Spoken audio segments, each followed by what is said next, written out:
गले स्वयं ददाति स्वपदान्तिकम् वन्देऽहं श्रीगुरो श्रीयुतापदकमलं श्रीगुरून् वैष्णवांश श्रीरूपं साग्रजातं सहगना रघुनाथान्वितं तं सजीवं सावधूतं सावधूतं परिजनासहितं कृष्णचैतन्यदेवं श्रीराधा कृष्णपादां सहगना ललिता श्रीविशाखान्वितांश नमो विष्णुपादाय कृष्णपृष्ठाय भूतले श्रीमते भक्तिवेदान्तस्वामिते नमस्ते सरस्वते देवे गौरवाणी प्रचारिणे निर्विशेषशून्यवादी पाश्चात्यदेशतारिणे नमो महावदन्याय कृष्णप्रेमप्रदायते कृष्णाय कृष्णचैतन्य नामिने गौरत्विषे नमः हे कृष्ण करुणा सिंधु दीनबंधु जगत्पते गोपेश गोपिका कांत श्री राधा कांत नमोस्तुते तप्त कांचन गौरांगी श्री राधे वृंदावनेश्वरी वृषभानुसुते देवी प्रणमामि हरिप्रिय आञ्छाकल्पतरुभ्यश्च कृपा सिन्धुभैव च पतितानां पावनेभ्यो वैष्णवेभ्यो नमो नमः जय श्री कृष्ण चैतन्य प्रभु नित्यानंद श्री अद्वैत गदाधर श्रीवासादि गौर भक्तवृंद हरे कृष्णा कृष्ण कृष्ण हरे हरे हरे रामो राम राम हरे हरे कृष्ण। तो अभी हम लोग कैसा करेंगे, मोस्टली आज देखेंगे जितना 11th 12th एटलीस्ट आज देखेंगे, कल 13 14, फिर अगली दो क्लासेस में 15 16 17 18, ऐसा एक क्लास में दो दो वर्स कवर करेंगे ये। तो क्वेश्चन आंसर देखते हैं, शायद इतना पॉसिबल नहीं होगा ये। तो अभी हम लोग क्या आज 10th वर्स तक हमने किया, 11th वर्स आज डिस्कशन करेंगे। तो इसका इन्वोकेशन था ओम पूर्णमिदम पूर्णमिदम पूर्णमदा, वो श्लोक जिसका एसेंस था कि सब कुछ कंप्लीट है, भगवान कंप्लीट है, मटेरियल वर्ल्ड कंप्लीट है, हाँ, जिसमें कंप्लीट अरेंजमेंट है लिविंग एंटिटी के बैक टू गॉड एंड जाने का। फिर ईशोपनिषद है, इसका जो पहला श्लोक था, मूल श्लोक, ईशावास्यमिदं सर्वम, हाँ, जिस सिद्धांत का हर व्यक्ति को पालन करना चाहिए, ईशावास्य के सिद्धांत का। हम्म? और दूसरे माँ गड़ा कस्य सिद्धनम, दूसरे के कोटा को एनक्रोच नहीं करना चाहिए, अपने कोटा को एंजॉय करना चाहिए। फिर दूसरे श्लोक में बताया था कि जो व्यक्ति इस प्रकार से जीवन जीता है, कुर्बन एवेह कर्माणि, तो 100 वर्ष तक जीने का इच्छा कर सकता है। 100 वर्ष तक भी जिएगा तो भी उसको कर्म का बंधन नहीं लगेगा, दूसरे श्लोक में बताया। जो ईशावास्य का पालन करता है उसका रिजल्ट। तीसरे श्लोक में बताया जो पालन नहीं करता है उसका रिजल्ट, वो क्या है, आसुरिया नाम ते लोका अंधे न तमसा आवृता, वो नीचे के लोकों में जाता है जो इसका पालन नहीं करता है ये। अब चौथे श्लोक में ये बताया है कि ऐसे जो ईश है, ये जो ईश की बात की जा रही है, उसके बारे में बताया कि कैसे वो जो ईश है वो कहाँ रहते हैं, अनेजद एकम मनसो जभी हो, और उसको मेंटल स्पेकुलेशन से हम लोग नहीं समझ सकते हैं पूरी तरह। तो पांचवें श्लोक में उस ईश के बारे में और कैरेक्टरिस्टिक, कैसा है वो ईश, तद्दे जति तन्ने जति तद दूर है तद्वंती के, बहुत दूर है बहुत पास है, वो चलता भी है चलता नहीं भी है, सबके अंदर भी है सबके बाहर भी है, इस प्रकार से वर्णन किया गया। हम्म? तो छठवें श्लोक में से बताया महाभागवत का जो विजन होता है। हम्म? तो महाभागवत जो होता है वो कैसे देखता है, हाँ, तो छठवें श्लोक में उसका वर्णन किया गया है। हाँ, सातवें श्लोक में भी ये महाभागवत के विजन का वर्णन है। छठवें श्लोक, सातवें श्लोक और, हाँ, छठवें सातवें श्लोक में महाभारत का वर्णन है। आठवें श्लोक में वो जो ईश है उसके हाँ ऑलमोस्ट 9-10 कैरेक्टरिस्टिक्स का वर्णन किया गया। तो ईश के और डिटेल कैरेक्टरिस्टिक ये। अब 9, 9, 10, 11 में विद्या और अविद्या का वर्णन है। 12, 13, 14 में संभूति और असंभूति का वर्णन है।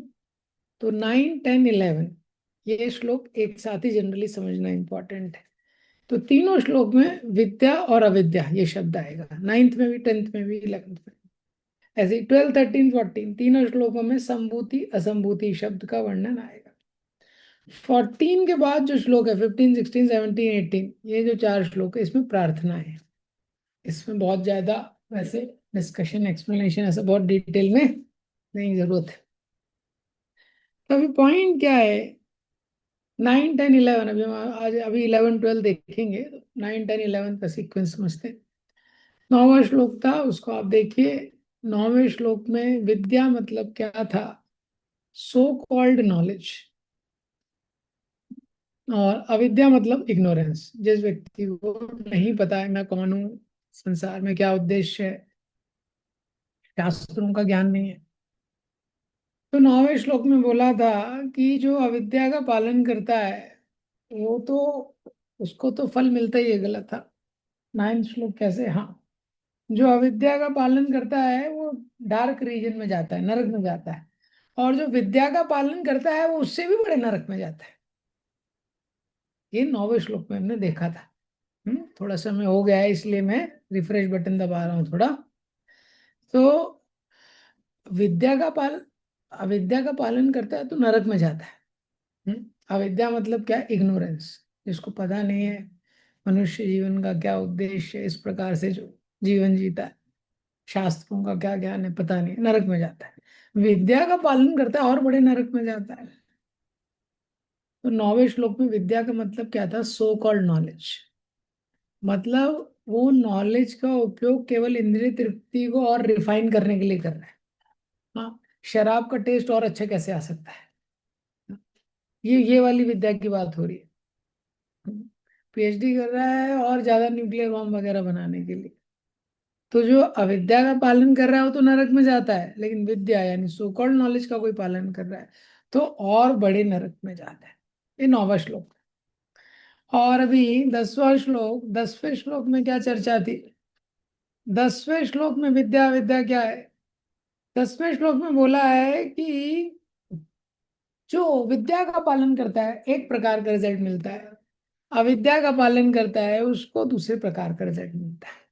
ये बोला गया 10वें श्लोक। तो 10वें श्लोक में अविद्या का मतलब क्या है, अविद्या का मतलब है इग्नोरेंस, हाँ, और जो सोकल्ड नॉलेज। 9वें श्लोक में विद्या अविद्या जो है उसका कंबाइन आप कर देंगे तो 10वें श्लोक में उसको अविद्या बोला गया है।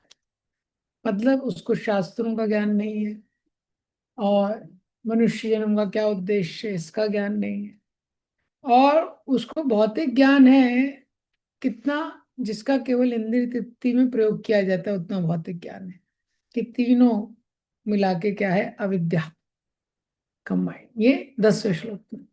और विद्या का मतलब क्या है, डिवोशनल नॉलेज। तो 10वें श्लोक में बोला कोई अगर अविद्या का अनुशीलन करेगा, मतलब इसको शास्त्र का ज्ञान नहीं है, मनुष्य जीवन का क्या लक्ष्य है उसका पता नहीं है, भौतिक ज्ञान भी केवल इंद्रिय तृप्ति के लिए है, ऐसा व्यक्ति जो है अविद्या का अनुशीलन करेगा तो नरक में जाएगा, और विद्या यानी भक्ति का अनुशीलन करेगा तो भगवान के धाम जाएगा। ये 10वां श्लोक। तो ये जो 9, 10, 11 श्लोक है, कभी भी आपको एग्जाम में आते हैं कहीं भी आते हैं, आपको तीनों में पता होना चाहिए विद्या अविद्या क्या है, यही इसका एसेंस है। क्योंकि शब्द विद्या अविद्या ही यूज होगा, लेकिन तीनों श्लोकों में इसका अंतर थोड़ा है, थोड़ा थोड़ा, किसके लिए विद्या यूज हो रहा है किसके लिए अविद्या, उसमें थोड़ा अंतर है। ठीक है, तो अभी हम लोग थोड़ा स्पीड में ही करेंगे। अब मैं उम्मीद करता हूँ कि आप लोग कैच करेंगे चीजें को। अभी 11वां श्लोक, ठीक है। विद्यायां च विद्यां च या तद्वेदुभयं सा अविद्यामृत्युं तीर्त्वा विद्या अमृतमश्नुते।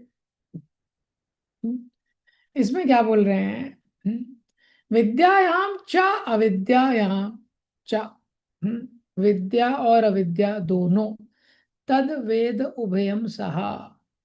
दो व्यक्ति विद्या को भी जानता है और अविद्या को भी जानता है। अविद्या मृत्यु तीर्थवा, अविद्या के द्वारा जन्म मृत्यु के चक्र से कैसे निकलना है उसको पता चलता है। और विद्या अमृतम अश्नुते, और विद्या के द्वारा अमृत का अनुभव करता है। ये 11वें श्लोक है। 11वें श्लोक में बोला जा रहा है विद्या अविद्या दोनों को जानो। और क्या होगा, अविद्या से तुमको पता चलेगा भौतिक संसार से बाहर कैसे निकलना है, और विद्या से क्या हो गया, आध्यात्मिक जगत के आनंद का अनुभव करोगे। तो 11वें श्लोक में विद्या मतलब डिवोशनल नॉलेज, और अविद्या मतलब वो मटेरियल नॉलेज जो भौतिक संसार में रहने के लिए जरूरी है। इसको लिख लीजिए, हाँ नहीं अगर दिमाग के अंदर भी घुसा इसको लिख लीजिए, एक दो बार पढ़ेंगे सेट हो जाएगा। 9th 10th 11th विद्या अविद्या क्या है ये आपको पता होना चाहिए सेपरेट, तो श्लोक समझ जाएंगे। तो 11th श्लोक में विद्या का मतलब है डिवोशनल नॉलेज। हाँ, नहीं तो उसको लिख लीजिए। 9th श्लोक विद्या मतलब सो कॉल्ड नॉलेज, अविद्या मतलब इग्नोरेंस। 10th श्लोक विद्या मतलब डिवोशनल नॉलेज, अविद्या मतलब ignorance plus so-called knowledge. Now, 11th श्लोक which we are discussing. विद्या मतलब devotional knowledge.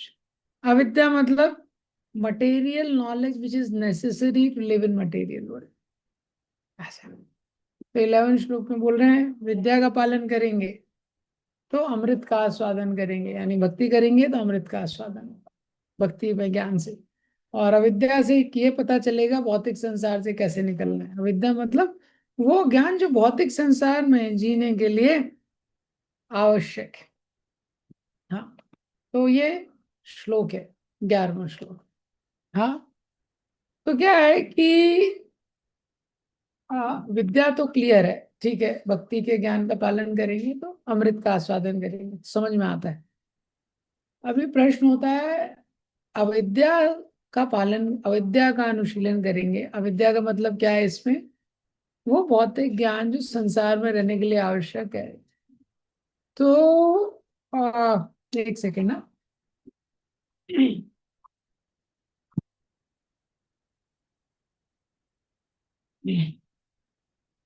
अभी प्रश्न होता है तो अविद्या का पालन करने से, हाँ, मटेरियल वर्ल्ड से कैसे निकल सकते हैं। पॉइंट क्या है कि कुछ ज्ञान आपको आवश्यक है संसार में रहने के लिए, जिससे कि आप उसमें फंसे नहीं, ये भी पता होना चाहिए ना। अभी जैसे किसी को पता ही नहीं है कि ये क्या है, गलत साइट होती है,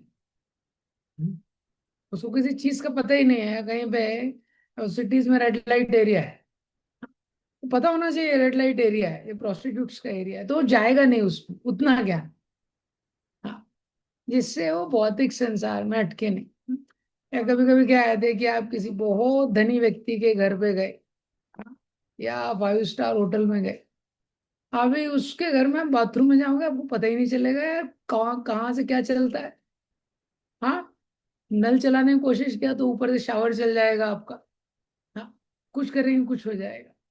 तो क्या है, बेसिकली आपको पता होना चाहिए कैसे चल इस ये कॉन्सेप्ट में जस्ट बता रहा हूँ।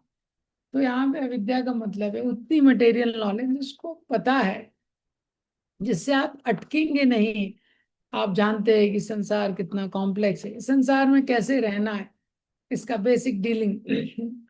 प्रभुपाद जी ने तमाल कृष्ण महाराज को, जुहू का केस हुआ मिस्टर एन का, करेक्ट, प्रभुपाद जी ने क्या बताया हर स्टेप पे, लॉयर को क्या बोलना है, कब साइन करना है, हाँ सब चीजें बताई।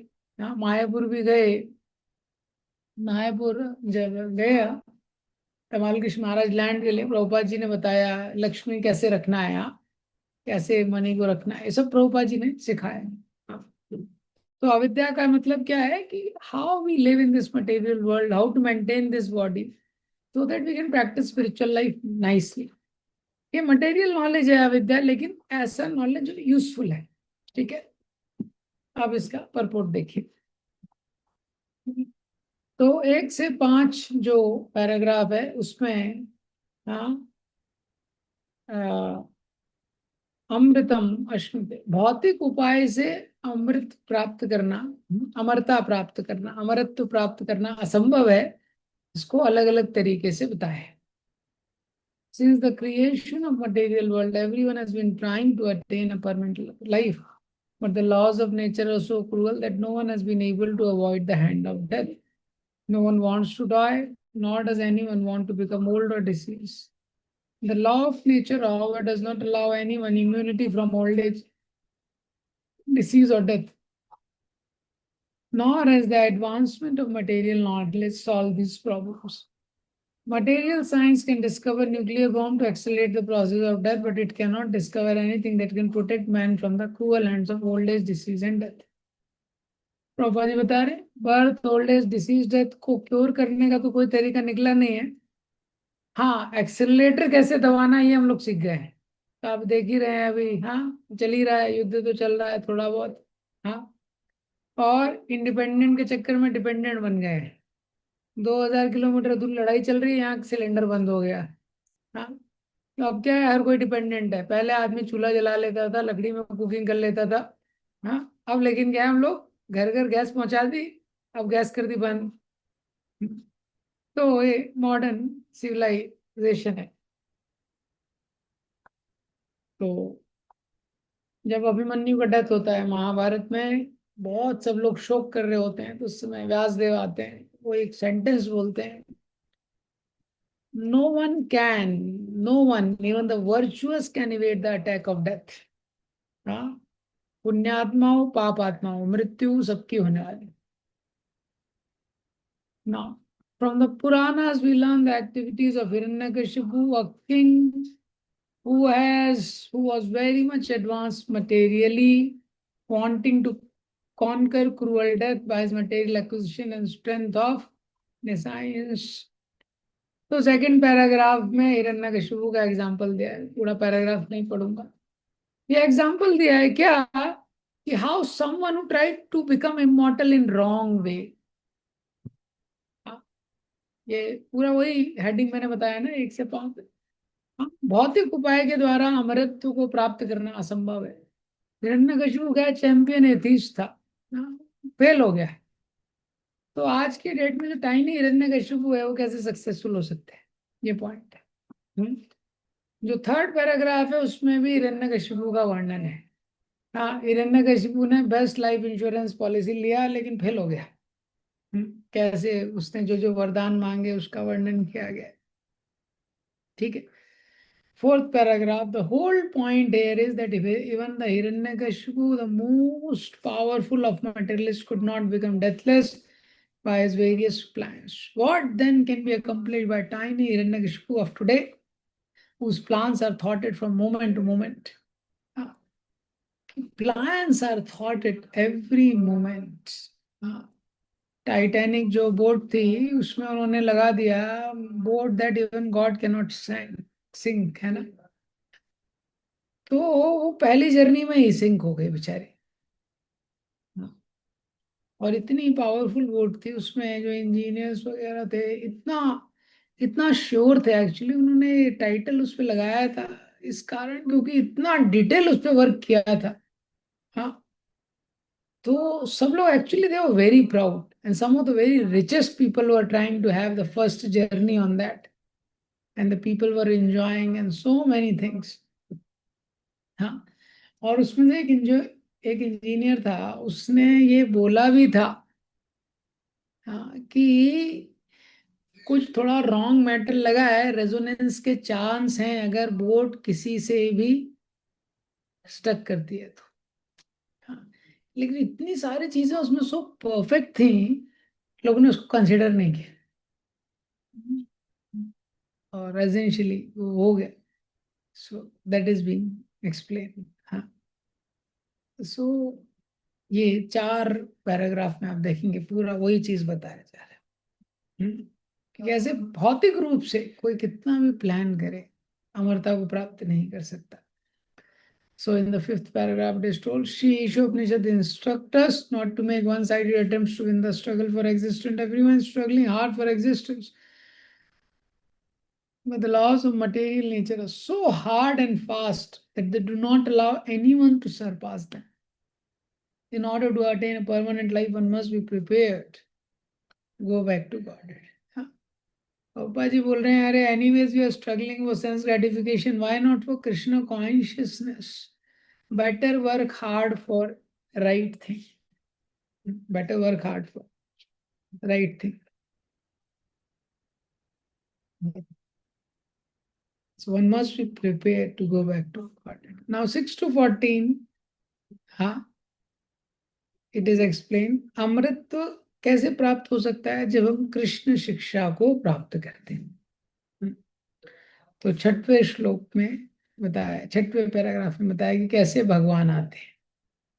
The process by which one goes back to Godhead is a different branch of knowledge and has to be learned from revealed scriptures such as Upanishad, Vedanta, Sutra, Bhagavad Gita, and Bhagavatam. To become happy in this life and attain a permanent blissful life after leaving this material body, one must study the sacred literature and obtain transcendental knowledge. Correct. ये जीवन अच्छे से जीना है, इसके बाद permanent जीवन जीना है, पहले स्टडी कीजिए शास्त्रों में क्या बोला है. The condition living being has forgotten his eternal relationship with God and has mistakenly accepted the temporary place of birth as all in all. The Lord has kindly delivered the above mentioned scripture in India and other scriptures in other countries to remind the forgetful human being that his home is not here in this material world. The living being is a spiritual entity and he can be happy only by returning to spiritual. तो भगवान ने scriptures में बताया है,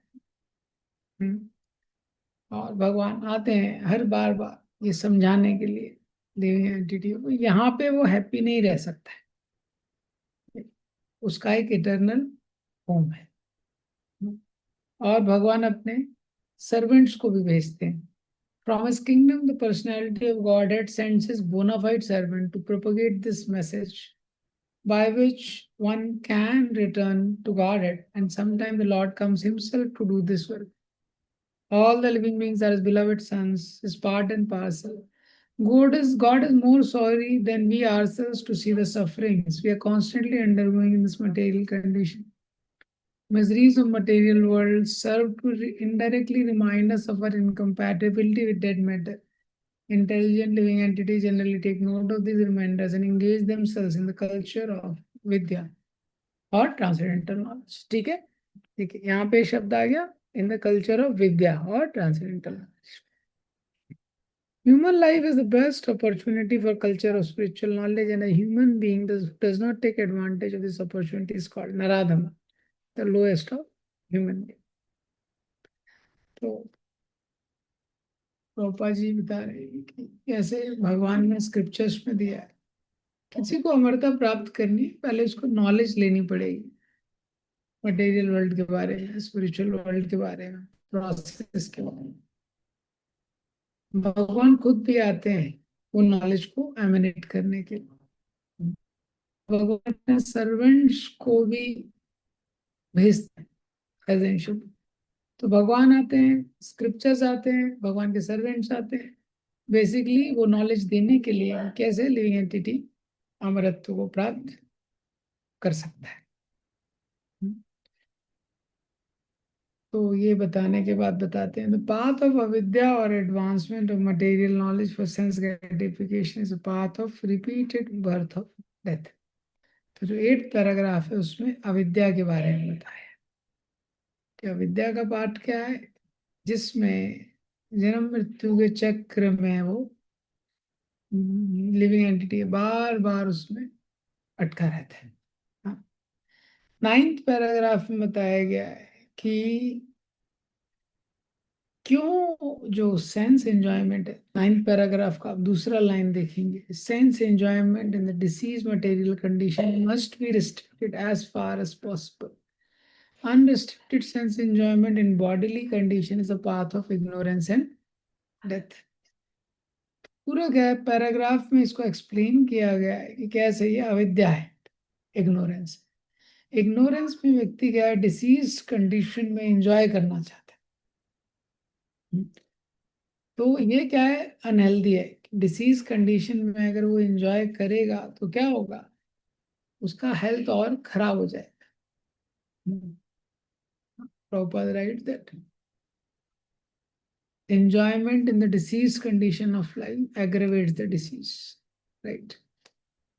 तो इसके बारे में बताया गया है 9th पैराग्राफ में।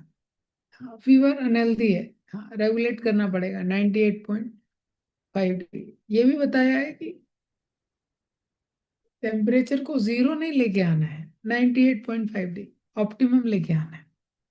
Treatment is not to bring it to 0 but to bring it to optimum.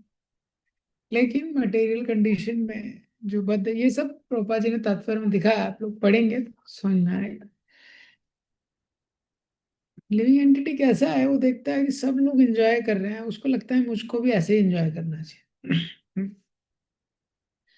ऐसे आपको पता है, एक बार एक सास और बहू थे, दोनों बीमार हो गए, दोनों fever.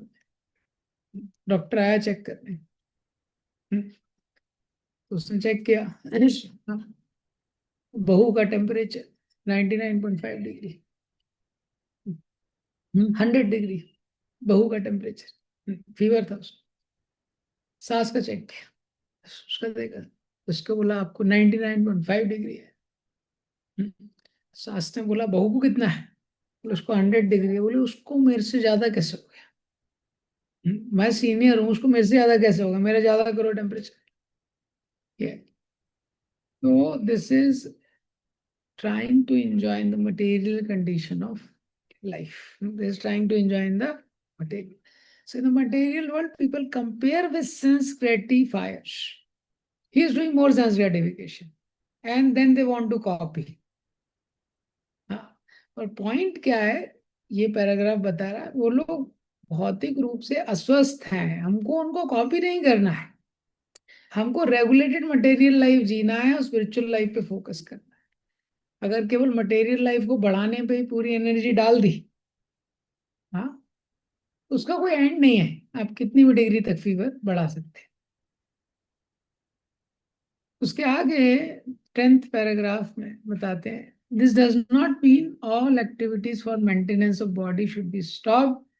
There is no question of stopping the activity, just as there is no question of wiping out one's temperature altogether when trying to recover from disease. To make the best use of bed bargain is the temperature appropriate expression. The culture of spiritual knowledge necessitates the help of body and mind. Therefore, maintenance of body and mind is required if we are to reach our goal. Normal temperature should be maintained in 98.6 degree, and the great sages and saints of India have attempted to do this. A balanced program, spiritual and material knowledge, never allow the misuse of human intelligence for sense gratification. तो इसमें वही बताया कि temperature को 0 नहीं लेके आना है, रेगुलेटेड मटेरियल लाइफ। हाँ, शरीर को किसी व्यक्ति ने बहुत निग्लेक्ट कर दिया, उस शरीर में स्ट्रेंथ ही नहीं रहेगी। शरीर को बोला है खलु धर्म साधनम, यहाँ इदम शरीरम खलु धर्म साधनम, ये धर्म का साधन है। तो फिर कैसे नाम जप करेंगे, कैसे सेवा करेंगे, कैसे एब्जॉर्प्शन होगा।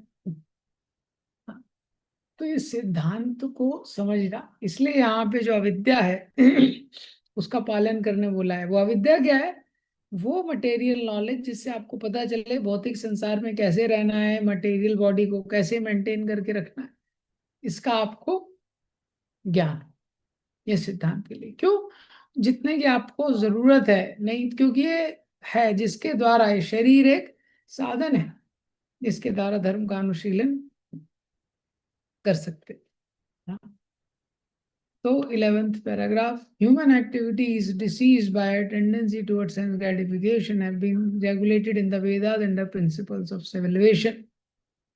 System employs dharma, artha, kam, moksha, but at the present moment people have no interest in dharma or moksha. They have only one aim, kama, sense gratification, and in order to achieve this end, they make plan for artha, economic development. Misguided men think that religion should be maintained because it contributes to economic development, dharma, artha, which is required for sense gratification, kama. Thus, in order to guarantee further sense gratification after death in heaven, there is some system of religious observance. This is not the purpose of religion. The path of religion is actually meant for self-realization and economic development. is required just to maintain the body in sound and healthy condition.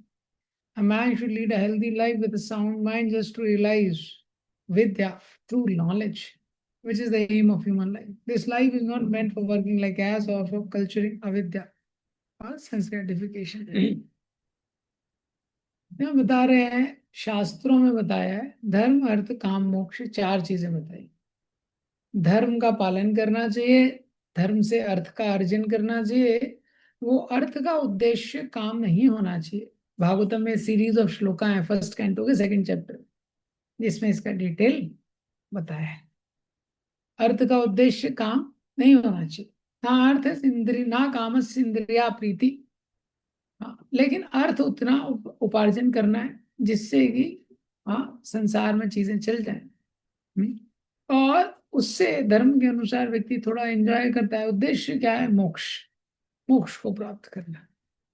लेकिन आज की date में प्रभुपाद जी ने लिखा है धर्म का पालन करते केवल अर्थ के लिए, और अर्थ का एक ही उद्देश्य काम। तो धर्म भी सही से पालन नहीं करते और मोक्ष तो उद्देश्य ही नहीं। ये तो इस तरह का जो जीवन है उसको स्टॉप करना है। जैसे कार थी, कार के पीछे लिखा था eat anything, drink beer, enjoy sex, die anyway. क्या लगा था? ईट एनीथिंग, कुछ भी खाओ, शराब पियो, सेक्स लाइफ एंजॉय करो, डाई एनी, मरना तो वैसे भी मरना है ना। इसको क्या बोलते हैं? व्यवसायत्मिका बुद्धि। एक कुरुनंदना, डिटरमाइंड सेंस एंजॉयर। उसने कसम खा ली, हाँ ब्रह्मा जी भी आ जाएंगे तो इस व्यक्ति का कुछ नहीं कर सकते। ये तो किसी को ऐसा जीवन जीना है तो कोई बात नहीं है। आपने सुना है वो पास्ट टाइम, प्रभुपाद को कोई व्यक्ति पूछता है अगर एंड में पता चला लाइफ के कृष्ण एग्जिस्ट नहीं करते तो क्या है? और फिर प्रभुपाद जी ने उसको बोला still we had a good life. हाँ, 4 बजे दुनिया में कोई है जो नाचता है? भक्तों में 4 बजे से पार्टी शुरू हो जाता है। Still we had a good life. लेकिन अगर तुमको पता चला कि कृष्ण है तो तुम्हारा क्या होगा? स्पिरिचुअल लाइफ में मटेरियली बहुत अपॉर्चुनिटी है, लेकिन व्यक्ति को पता होना चाहिए गोल क्या है, लाइफ का गोल क्या है। तो देखिए इसको ये लोगों को पता ही नहीं है। और धर्म अर्थ काम मोक्ष इसका मिसयूज करते हैं सब। हम्म, तो 11वें पैराग्राफ में बताया है कि जो सीक्वेंस शास्त्रों में दिया है धर्म अर्थ काम और मोक्ष, इसमें मोक्ष तो उन्होंने सीक्वेंस से ही हटा दिया क्योंकि उसकी जरूरत ही नहीं है। तो काम क्या है? अल्टीमेट गोल हो गया है। और रिवर्स इंजीनियरिंग करते हैं, अब काम के लिए अर्थ चाहिए तो उतना पैसा कमाओ कि डिजायर पूरी हो जाए। अब पैसा कैसे आएगा? तो उसके लिए जितना धर्म करने की आवश्यकता है उसको करो। रिवर्स इंजीनियरिंग कर दिया। हाँ, पॉइंट क्या था? धर्म करो अच्छे से, और जो भी थोड़ा बहुत अर्थ हो उससे शरीर को मेंटेन करो, मोक्ष के लिए तैयारी करो। ये है सीधा इंजीनियरिंग, हाँ स्ट्रेट इंजीनियरिंग। उन्होंने क्या रिवर्स कर दिया? रिवर्स में मोक्ष को तो हटा ही दिया। उद्देश्य क्या है? काम, धर्म अर्थ काम, उल्टा करो आप, ठीक है। तो उद्देश्य क्या है? काम, काम को प्राप्त करना है। कैसे प्राप्त होगा? अर्थ। तो बहुत पैसे कमाओ, इतना पैसा जितना पैसा सारी इच्छाएं पूरी हो जाए। पैसा कहाँ से आएगा? उसके लिए रिलीजन का थोड़ा फ्लेवर डालो। हाँ, जितना भी रिलीजन के फ्लेवर की आवश्यकता है पैसा कमाने के लिए उतना रिलीजन। ये पॉइंट है। फिर 12वें पैराग्राफ में बताते हैं कि ये जो पाथ ऑफ विद्या जो है ये भागवतम में बताया गया है। विद्या जो है भागवतम में बताया गया है, और 18 प्रिंसिपल जो पिछले श्लोक में बताए गए। आप अगर पिछले श्लोक का परपोर्ट देखेंगे, 10th वाले श्लोक का परपोर्ट, सबसे पहले 18 आइटम्स ऑफ नॉलेज बताए गए। ये लोगों को बताना चाहिए। In our education system we should teach spiritual knowledge from beginning. ये 12th पैराग्राफ में बताया गया है। तो जो 13 पैराग्राफ उसमें बताया है हम्म, कि ये जो विद्या है, the guaranteed path to aim to the aim of vidya, ये रूप गोस्वामी ने एनओडी में बताया है। कल्चर ऑफ विद्या जो है वो भागवतम में भी समराइज किया है। भागवतम में क्या बताया है? तस्माद एकेन मनसा भगवान सात्वताम पति श्रोतव्या कीर्तितव्यश्च धे पूजस्य नित्यता। ये श्लोक क्या है? ये आंसर है। किसका आंसर है? कि परीक्षित महाराज पूछते हैं जिस व्यक्ति का मृत्यु आ गया उसका क्या कर्तव्य है, और हर व्यक्ति का इन संसार में इन जनरल क्या कर्तव्य है। दोनों का एक ही आंसर है, वाइल लिविंग और डाइंग डू दिस। क्या? तस्माद एकेन मनसा therefore with one pointed attention भगवान सात्वतामपति, जो भगवान है, जो भक्तों की रक्षा करने वाले, श्रोतव्या उनके बारे में सुनो, उनका गुणगान करो, उन पे ध्यान करो, उनकी पूजा करो, नित्यता हमेशा करो। ठीक है, ये बताया है। हम्म। विद्या के बारे में कहाँ से पता चलेगा? 13 पैराग्राफ में प्रभुपाद जी बोलते हैं रूप गोस्वामी का एनओडी पढ़ लो, और या तो भागवतम पढ़ लो ढंग से। भागवतम का 1 to 14 कोट किया है उसके लिए। ये फिर 14 पैराग्राफ में बताते हैं, अनलेस धर्म अर्थ काम, religion, economic development, and sense gratification is aimed towards devotional service of the Lord, bhakti. They are simply different forms of nescience or avidya, as Shishoshi Upanishad indicates in the following mantra. कि धर्म अर्थ काम कोई भी चीज है, जब तक उद्देश्य भक्ति नहीं है, ये सब इग्नोरेंस का वैरायटी है, जो कि आगे वाले मंत्रा में पता चलेगा। आगे जो मंत्र आने वाले हैं उसमें पता चलेगा, तो बताएंगे। ठीक है, तो ये हमने अभी पढ़ा, कौन सा श्लोक पढ़ा? 11th। ठीक है, अभी 12th। 12th और आज कंप्लीट करते हैं। और भी है इसमें 11th में भी, और कुछ कुछ डिटेल है, लेकिन वो कंप्लीट नहीं हो पाएगा। तो 12th श्लोक पढ़ते हैं अभी। 12, 13, 14 में क्या है? मैंने बताया था आपको, असंभूति संभूति। 9, 10, 11 में क्या है? विद्या अविद्या। तो 9, 10, 11 श्लोक अगर आपको समझना है, बस आपको इतना समझना पड़ेगा, 9th में विद्या क्या था, अविद्या का था। वैसे समझना बहुत मुश्किल नहीं है, क्योंकि 9th श्लोक में बोला है जो अविद्या का पालन करता है नरक में जाता है, विद्या का पालन करता है और बड़े नरक में जाता है। तो नेचुरली अगर विद्या का पालन करके और बड़े नरक में जा रहा है, तो यहाँ पे विद्या क्या है? भक्ति तो हो ही नहीं सकती ना यहाँ पे, कि भक्ति का पालन करके तो नरक में नहीं जाएगा, आइडिया लग जाएगा। 10th में बोला है विद्या का अनुशीलन करता है एक रिजल्ट मिलता है, अविद्या का अनुशीलन मिलता है दूसरा रिजल्ट निकलता है। तो 10th में क्लियर है, विद्या भक्ति करेगा तो एक रिजल्ट मिलेगा, अविद्या हाँ अंधकार में रहेगा तो अलग रिजल्ट मिलेगा। लेकिन 10th में जो अविद्या है, 9th में विद्या अविद्या का कॉम्बिनेशन है। और 11th श्लोक में क्या बोला है? विद्या अविद्या दोनों को जानो, और विद्या के द्वारा अमृत का आस्वादन करो, और अविद्या के द्वारा भौतिक सागर से पार कैसे निकलना है उसको समझो। तो उसमें अविद्या क्या है? वो मटेरियल नॉलेज जो संसार में रहने के लिए जरूरी है। 12th श्लोक। 12, 13, 14 में क्या है? असंभूति संभूति। इसको मंत्र को याद कर लेना, असंभूति संभूति। हाँ, एक वे में सिंपल शब्दों में, संभूति मतलब जो पूरी तरह से इंडिपेंडेंट, और असंभूति मतलब जो डिपेंडेंट है। ठीक है, ये समझ के रखना। हम्म?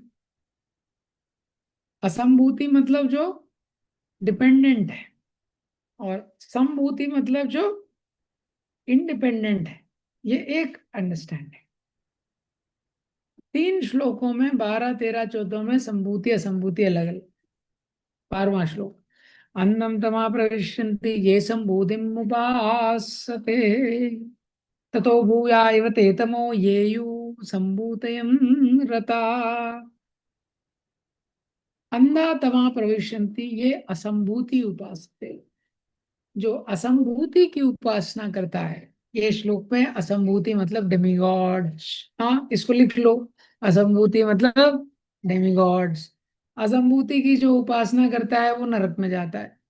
तो भूया इव ते तमो, और उससे भी बड़े नरक में जाता है, यायु संभूत है, मतलब जो संभूति की उपासना करता है। यहाँ पे संभूति क्या है? Impersonal truth. हाँ, निराकारवादी, निराकार ब्रह्म। ठीक है। अब देखिए क्या है, इसको आप लिख लीजिए, जिससे बार बार क्या है, ट्यूबलाइट जलाना ना पड़े। हाँ, 12वां जो श्लोक है, 12वें श्लोक में असंभूति मतलब देवता। इसको लिख लो, टेबल बना के लिख लो। 12वां श्लोक, असंभूति मतलब देवता, संभूति मतलब निराकार ब्रह्म मायावादी, निराकार ब्रह्म मायावादी। 13वां श्लोक में, जो 13वां श्लोक है उसमें आएगा असंभूति। हम्म, यानी भगवान इतर, भगवान के अलावा जो चीजें हैं। और संभूति मतलब भगवान। 14वां श्लोक, असंभूति मतलब भौतिक जगत का ज्ञान, और संभूति मतलब भगवत ज्ञान। संभूति मतलब भगवत ज्ञान। ठीक है।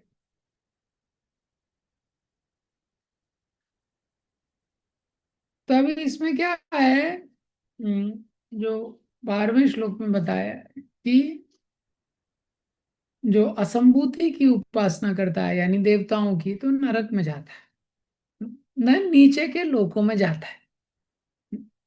सिद्धांत को समझेंगे। और जो निराकार ब्रह्म या मायावादी कोई हो गया तो और भी नीचे के नरक में जाएगा, जो संभूति की उपासना करेगा। हम्म, ये। तो जैसे भगवान ने बताया, जैसे इम्पर्सलिस्ट को बहुत ज्यादा खंडन किया गया है। हाँ, तो अवजानन्ति मां मूढ़ा मानुषम तनुमाश्रिता परम भावम अजानन्तो मम भूत महेश्वरम। भगवान गीता में बोलते हैं, जब मैं आता हूं तो लोग मुझे अच्छे से जान नहीं पाते। अच्छे से नहीं जान पाते। तो पहले श्लोकों को समझना। तो श्लोक का सिद्धांत है, देवताओं का उपासना जो करेगा, हाँ, तो कोई व्यक्ति देवताओं का उपासना करेगा तो डार्क रीजन्स, तमो तमो तमो लोकों में जाएगा। और कोई इम्पर्सनल की उपासना करेगा तो और नीचे के लोकों में जाएगा। ये सिद्धांत यहाँ पे संभूति असंभूति। अभी जो परपोर्ट है, उसको देखते हैं। पहला पैराग्राफ। हाँ, पहले पैराग्राफ में बताया है, effect cannot understand the cause.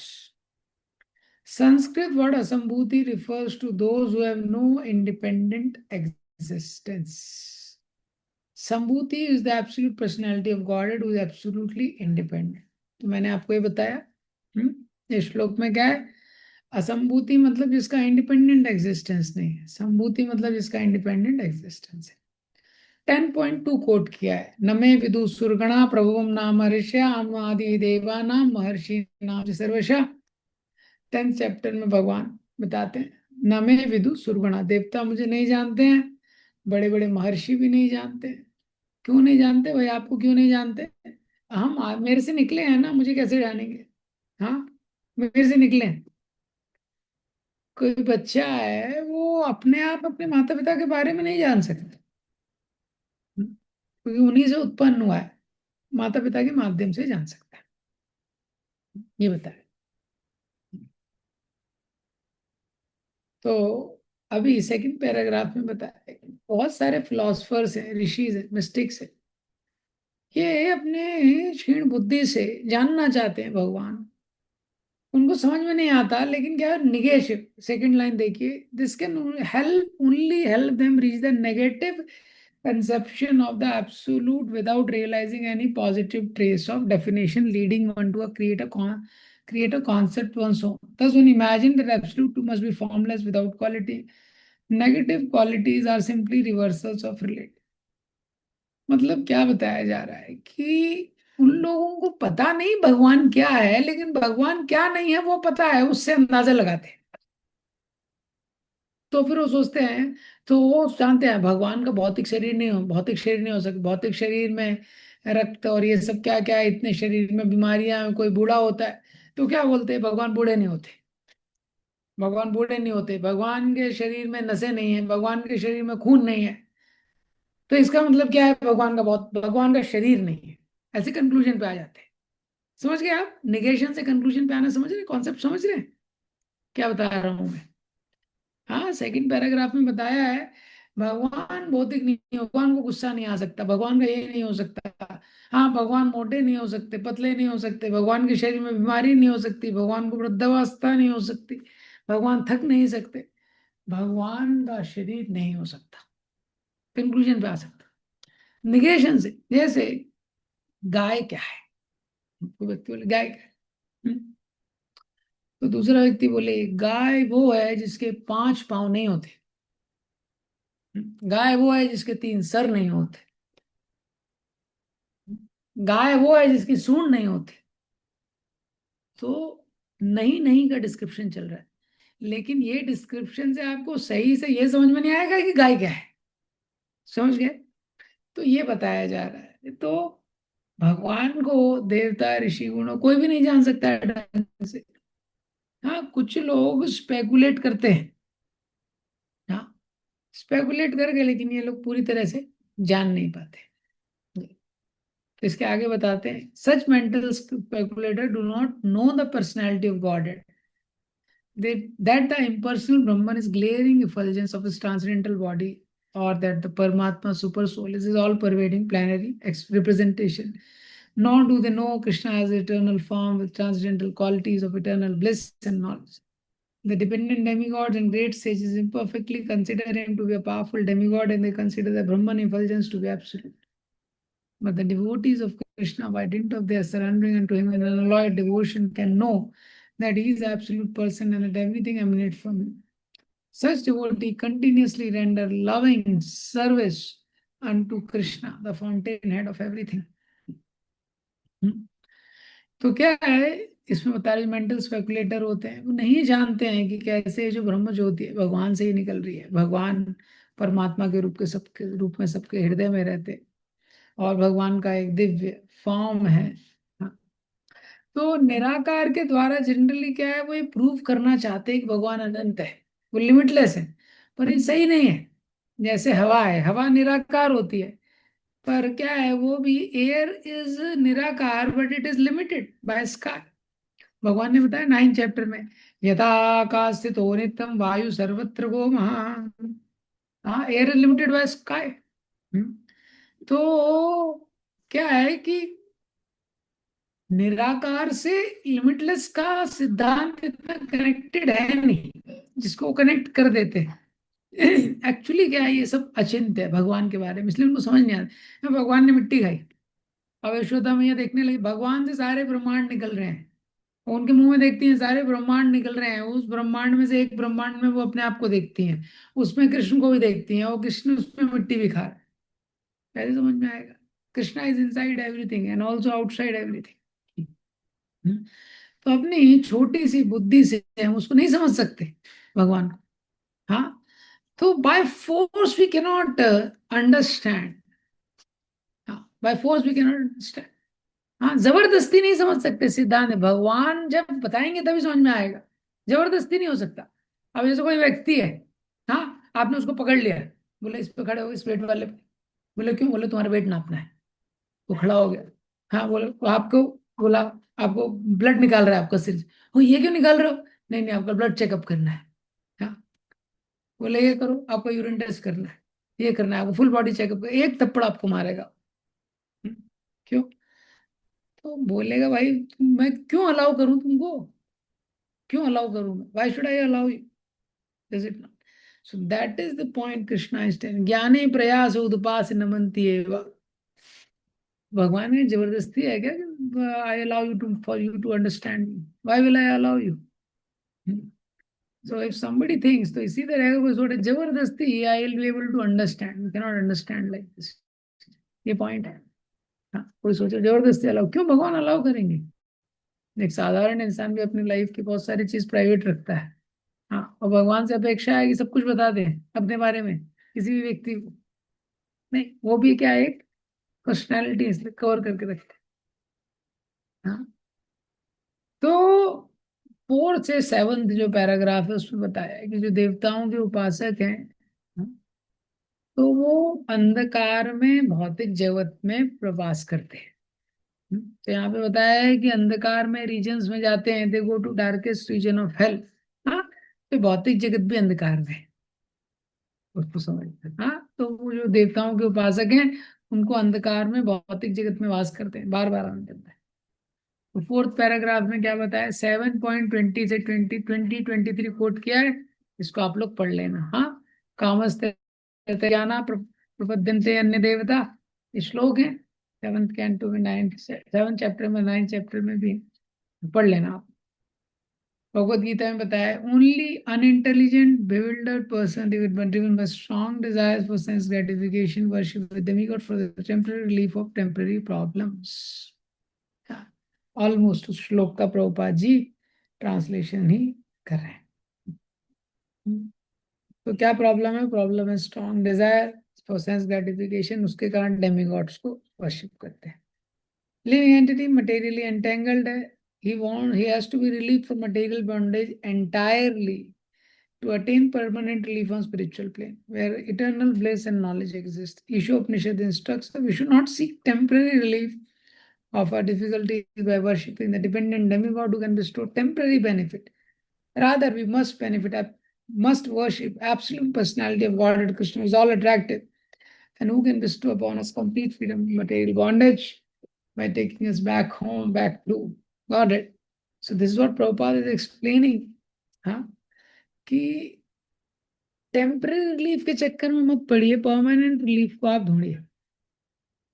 Demigods क्या है, जैसे कोई किसी सिटी में बहुत बड़ा मॉल रहता है, देखा है आपने, कुछ बिग बाजार रहता है, कुछ रहता है, बहुत बड़ा मॉल रहता है। अभी उस मॉल के ओनर का कोई बेटा है, हाँ, उसने कर लिया, अपने पिताजी से झगड़ा कर लिया, घूम रहा है, अब सड़कों पे घूम रहा है। हाँ, अभी वो जो जिसका पूरा बिग बाजार है उसके अंदर कितनी सारी शॉप रहती है। हाँ, तो बिग बाजार के जो मॉल का जो ओनर है, किसी को फ्रेंचाइजी दे देता है कुछ खोलने के लिए, और कुछ कुछ वो शॉप्स वालों को अलाउ कर देता है। हाँ, तो वो बिग बाजार के मॉल में इतनी सारी शॉप है, उसमें से एक शॉप का कोई ओनर है, हाँ, उसके पास जाके बेटा भीख मांग रहा है। मॉल के ओनर का जो बेटा है वो उसके पास जाके भीख मांग रहा है, शॉप है। ऐसे डेमीगॉड्स, बहुत सारे डेमीगॉड भगवान बना रखे। हाँ, उससे बोल रहा है यार मुझे तुम थोड़ा स्टेशनरी दे दो, थोड़ा ये दे दो, थोड़ा खाने का दे दो। हम्म, तो वो जो हाँ, मॉल का वो एक छोटे से शॉप का ओनर है। हम्म, तो वो क्या है, उसके पिताजी के अंडर में ही है ये। अभी अगर उस बेटे को, उस लड़के को बोला जाए यार तो अपने पिताजी के पास क्यों नहीं जाता, तो बिग बाजार उसी का है पूरा। बिकॉज ऑफ ईगो जीवा doesn't want to go to God. वो नहीं नहीं, मैं उसके पास नहीं जाऊंगा। और वो छोटे मोटे भगवान दयालु हैं, वो अलाउ करते हैं, ठीक है भाई। That is why in Bhagavad Gita story they get through Krishna only, Krishna के थ्रू ही मिलता है उनको। लेकिन फिर भी वो लोग अपना करते हैं थोड़ा बहुत जो भी है। हाँ। फिर फिफ्थ पैराग्राफ में बता रहे हैं कि किस प्रकार से डेमीगॉड के वर्शिपर हैं, वो डेमीगॉड के प्लैनेट में जाते हैं। मून का वर्शिपर है, मून के पास जाएगा, सन वाला सन के पास जाएगा। और हमारे जो साइंटिस्ट हैं ये लोग भी ट्राई कर रहे हैं इधर उधर जाने के लिए, बट हाँ, तो ये कोई बड़ा नया अटेम्प्ट नहीं है। तो प्रभुपाद लिखते हैं, with their advance consciousness human beings are naturally inclined to travel in outer space and reach other planet by spaceships, mystic power और डेमीगॉड वर्शिप। हाँ, तो स्पेसशिप से जाएंगे, या तो किसी के पास सिद्धि है, या डेमीगॉड का वर्शिप करके। Vedas it is said one can reach other planet by any of the three ways, but the most common way is worshipping demigods. In this way, one can reach moon, planet, sun, and even Brahmaloka, the topmost planet।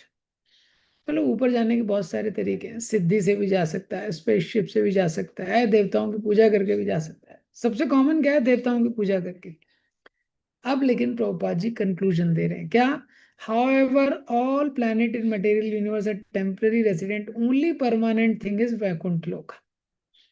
बोले लेकिन यहाँ पे सब problem है ना। हाँ, demigod के लोग तक चले गए या ब्रह्म लोक तक भी चले गए। क्या कोट कर रहे हैं? हाँ, ब्रह्म भुवना लोक, वापस नीचे आना पड़ेगा। अरे स्पेस ट्रेवल करना ही है तो डू फॉर वैकुंठा, ये प्रभुपाद जी का पॉइंट है। ऐसा नहीं कि मून पे चले गए, सन पे चले गए, फिर वहां से वापस आ गए। Do space travel, that is good, लेकिन डेस्टिनेशन चेंज करो। सूर्य चंद्र की जगह direct spiritual. That's what Prabhupada wants to say. Prabhupada are expanding our vision. He's expanding our vision. So he explained about the spiritual planet. In the sixth paragraph, he explains about spiritual planets. 7th through 10th, Prabhupada speaks about impersonalist. अभी demigod worshippers को थोड़ा touch किया। अब बता रहे हैं कि निराकारवादी जो लोगों को दिग्भ्रमित करते हैं, भगवान को जानने से रोकते हैं, गलत ज्ञान देते हैं, उनके बारे में वर्णन। 7th, the problem of life cannot be solved by going to moon or any other planet below it. Ishopanishad advises us not to bother with any destination within this dark material universe. Try to get out of it and reach effulgent kingdom of God. There are many pseudo worshippers who become religionists only for sake of name and fame. Such pseudo religionists do not wish to get out of universe and reach spiritual sky. They only want to maintain the status quo in material world under the garb of worshipping law. Atheist and impersonalists lead such foolish pseudo religionists into darkest region by practicing the cult of atheism. Atheists directly deny the existence of God, and impersonalists support the atheists by stressing the impersonal aspect of the Supreme. Thus far, we have not come across any mantra in Ishopanishad in which Supreme Personality of Godhead is denied. It is said he can run faster than anyone. Those who are running after other planets are certainly persons. And if the Lord can run faster than all of them, how can he be impersonal? The impersonal conception of the Supreme Lord is another form of ignorance arising from imperfect conception of the absolute truth. तो जो निराकारवादी हैं वो भ्रमित करते हैं। प्रभुपाद जी का favourite field है मायावादी का धुलाई। हाँ, तो कुछ भी होता है तो प्रभुपाद जी उसको पकड़ लेते हैं। अब ये जो पैराग्राफ है, ये जो सिद्धांत है, इसको भी समझना हमको थोड़ा इम्पोर्टेंट क्या है। एक तो एथिस्ट है, भगवान को डिनाई करता है, एग्जिस्टेंस को। प्रभुपाद जी लिखते हैं, और जो इम्पर्सनलिस्ट है वो एथिस्ट को सपोर्ट करते हैं, क्योंकि वो बोलते हैं भगवान को कोई आकार नहीं है। हाँ, तो इनडायरेक्टली वही भगवान को मार रहा है। ये यहाँ पे मेंशन किया है। ये तो आ, ये बता रहे हैं कि क्या है कि फिर जो स्यूडो रिलीजनिस्ट मतलब जिनको भगवान के धाम नहीं जाना है, उनको यही अंधकार वाले संसार में रहना है, या एट द मैक्स इसी ब्रह्मांड में, ब्रह्मलोक के नीचे कहीं, तो बस उसको ब्रह्मांड से बाहर जाने का इच्छा नहीं। प्रभुपाद जी बोल रहे हैं उसको डार्कर यूनिवर्स, मटेरियल यूनिवर्स में ही रहना है। तो उसको ऐसे लोग मिल जाते हैं, वो बताते हैं कैसे संसार में रहना है, कैसे मेंटेन करना है, पालन करना है, बस। हाँ, तो चीटर गेट चीटेड, वही वाली तरीका है। हाँ, ऐसा है। तो ये यहाँ पे बता रहे हैं उसके लिए ट्राई करना चाहिए ब्रह्मांड से कैसे निकले। ये संसार में रह के बार बार आना जाना, कोई व्यक्ति ऊपर भी चला गया बोलेंगे नहीं क्या, लेकिन क्या बेनिफिट नहीं, वापस नीचे आएगा। जैसे त्रिशंकु की कथा थी, त्रिशंकु बोलता है मुझे स्वर्ग में वास चाहिए, लेकिन बिना क्वालिफिकेशन के। तो पहले वशिष्ठ के पुत्रों के पास गया, उन्होंने शाप दे दिया, तो शूद्र बन गया वो। फिर विश्वामित्र के पास गया, बोला वशिष्ठ मुझे ऊपर भेज नहीं पाया, तो विश्वामित्र ने ईगो पे ले लिया, विश्वामित्र ऊपर भेजने लगा उसको। हाँ, लेकिन ऊपर भी वहां पे रडार लगा हुआ है स्वर्ग में। उन्होंने देखा ये क्या है, यूएफओ, अनआइडेंटिफाइड फ्लाइंग ऑब्जेक्ट, यहाँ पे कहाँ से आ रहा है, वहां से एक लात मारी उसको, तो वहां से वो नीचे आने लगा। अब नीचे आने लगा, यहाँ से विश्वामित्र ने पंप करना शुरू किया अपनी योग शक्ति से, ऊपर गया। फिर वहां से डेमीगॉड ने वापस। तो वो क्या है, बेसिकली वो लात खा रहा है एसेंशियली। हाँ, ऊपर नहीं। यही एक्चुअली हो रहा है, यही भगवान बता रहे हैं, हाँ ब्रह्म भुवनालोका। हाँ, तो ये स्टोरी से हम समझ जाते हैं, वैसे ही अटक जाएंगे हम। हाँ, इसलिए भगवान जो दयालु हैं वो बोल रहे हैं तुम इससे निकल जाओ। हाँ, तो जो असंभूति की उपासना करता है, उसके बारे में, हाँ, 8वें श्लोक में बताते हैं। यानी pseudo religionist, impersonalist. The ignorant pseudo religionist and manufacturer of so called incarnation who directly violate the Vedic injunctions are liable to enter into darkest region of universe because they misled those who follow them. Impulsively pose themselves as incarnation of God to foolish person who have no knowledge of Vedic wisdom. If such foolish man have any knowledge at all, it is more dangerous in their end than ignorance itself. Such impulsives do not even worship the demigod according to scriptural recommendation. In the scripture, there are recommendations for worshipping demigod under certain circumstances. But at the same time, these scriptures state that there is normally no need for this. In Bhagavad Gita, it is clearly stated that the result derived from worshipping the demigods are not permanent. Since the entire material universe is impermanent, whatever is achieved within the darkness of material existence is also impermanent. The question is how to obtain a real and permanent life. Prabhupada ji ये paragraph में बता रहे हैं, भारत में इतने सारे अवतार हैं। हम्म, इंडिया क्या है, इंडिया में अवतार बहुत सारे मैन्युफैक्चर होते हैं। पहले भी हमने कई बार इस पर डिस्कस किया है ये। अब इसमें क्या है, जो इम्पर्सनलिस्ट और मायावादी होते हैं, ये लोगों को दिग्भ्रमित करते हैं। Such impersonalists do not even worship the demigod according to scripture recommendation. हाँ, प्रभुपाद जी ने लिखा है। ये दिग्भ्रमित करते हैं लोगों को, क्योंकि एक तो बोलते हैं भगवान का स्वरूप नहीं है, तो व्यक्ति के जो इमोशनल सेंटिमेंट्स हैं।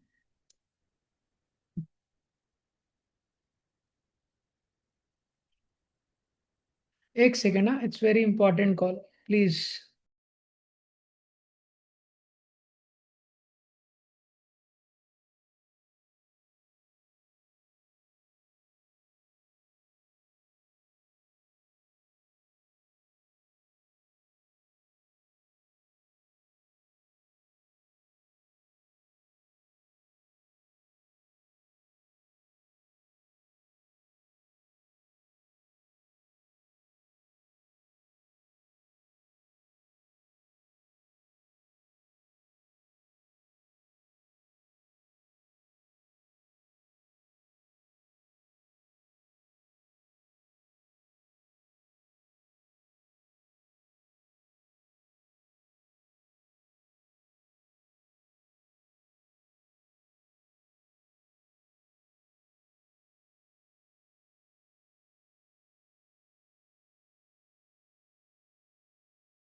हरे Krishna. Sorry, sorry for the interruption.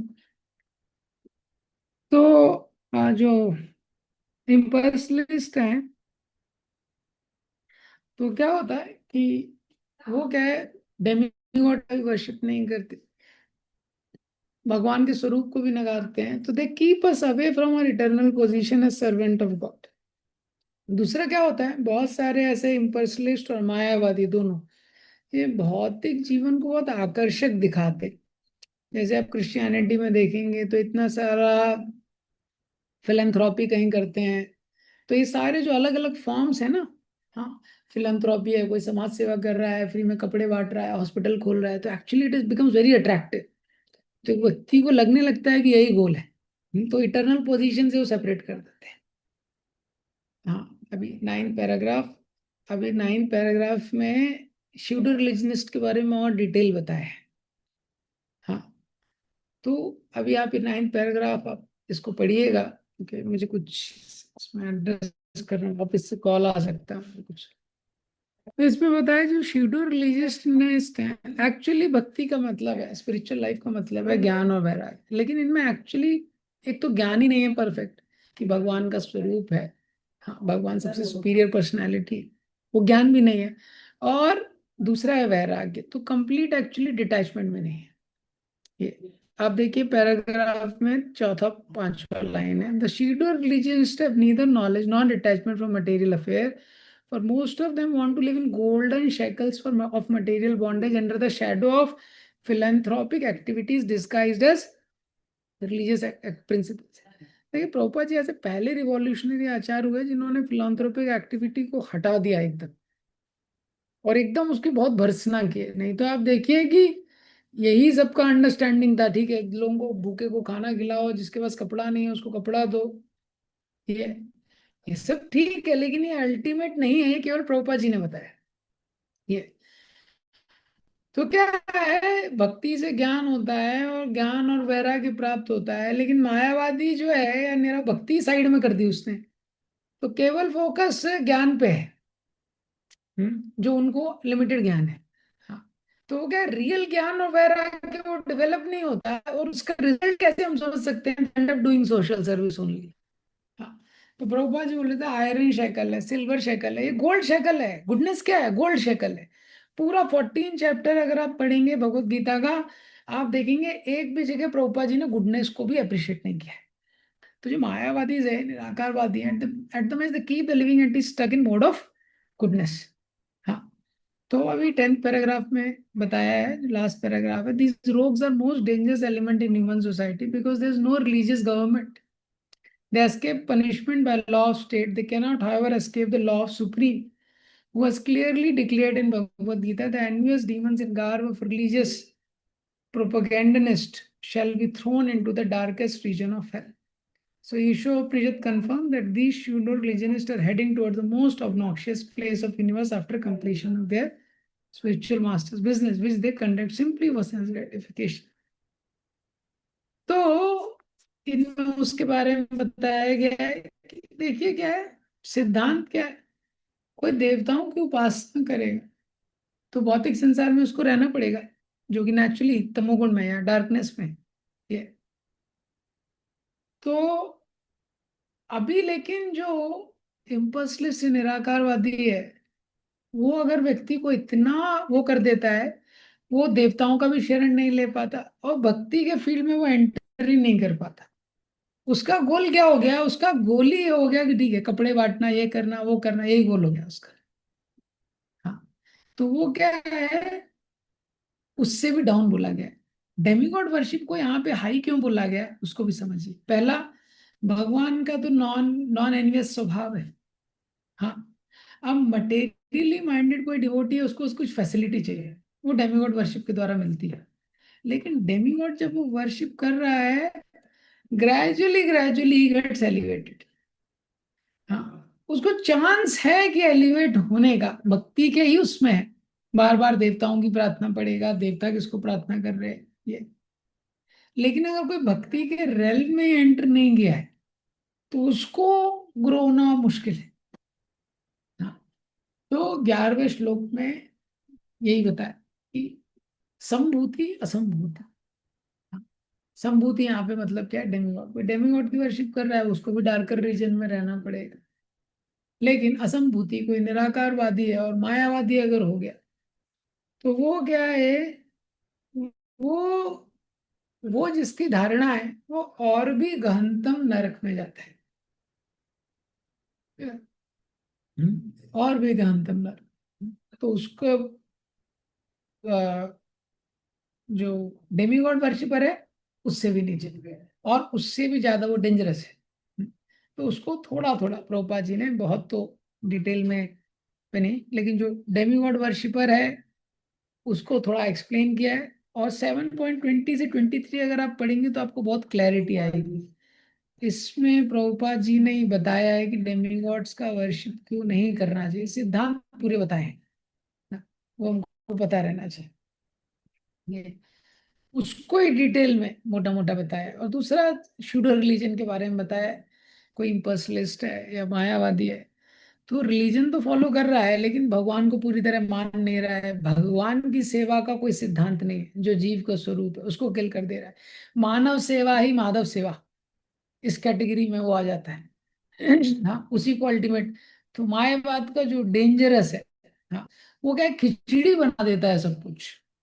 व्यक्ति को समझ नहीं आता है कि एग्जैक्टली क्या करना चाहिए क्या नहीं करना चाहिए। अब समाज सेवा में इतनी सारी चीजें हैं, तो सब चीज को वो सोचता है यही यही यही मेन है, यही भक्ति है या नेशनलिज्म है। और सब कुछ बहुत आकर्षित होता है। जैसे आप देखेंगे फ्रीडम स्ट्रगल का कोई मूवी देखेंगे तो व्यक्ति को लगता है यार, तो सबसे टॉप मोस्ट चीज है ये। प्रभुपाद जी ने अगर हमको नहीं बताया होता तो हम लोगों को भी नेचुरली उसी तरह से लगता था ये। तो ये लेकिन क्या है, ये और बहुत डिटेल का विषय है। शॉर्ट में ये सिद्धांत मैंने आपको बताया। इसके आगे का हम लोग कल डिस्कशन करेंगे, जो 13वां और 14वां श्लोक। तो अभी मैं एंड करूंगा, अगर मुझे कुछ कॉल नहीं। हरे कृष्ण। श्रील प्रभुपाद की जय।